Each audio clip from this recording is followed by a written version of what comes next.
Les nouvelles stars du Tour de France. Il fallait être très connaisseur du vélo pour avoir en tête, il y a encore 3 semaines, les noms de Primož Roglič ou de Tadej Pogačar, les deux Slovènes solidement en tête de la course. Eh bien, ce matin, nous voulions vous emmener chez eux, dans ce pays d'à peine 2 millions d'habitants, où ces derniers jours, la passion pour le Tour de France grimpe aussi fort qu'un col hors catégorie.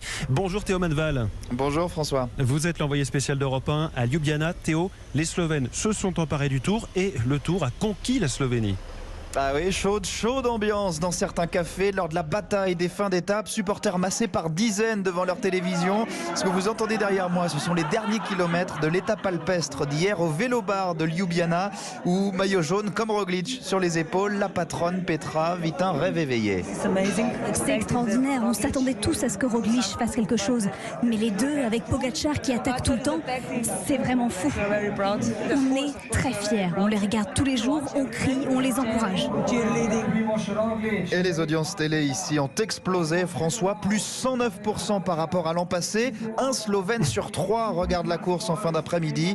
Certains ont même adapté leurs horaires de travail, voire plus, comme Nate. J'ai posé une semaine de vacances juste pour regarder le Tour. Ce qu'ils font, c'est grand pour la Slovénie. Tout le pays est derrière eux. Il faut dire que 2 champions en haut de l'affiche pour un pays qui compte seulement 1600 coureurs licenciés en club, c'est assez inédit, le sujet de toutes les conversations. Ils font l'histoire, dit ce quadragénaire. Même ma mère à 62 ans, c'est désormais tout sur le vélo, embraye un autre. La fièvre promet d'être à son maximum jusqu'à dimanche. Certains bars ont même prévu des feux d'artifice si le doublé se confirme.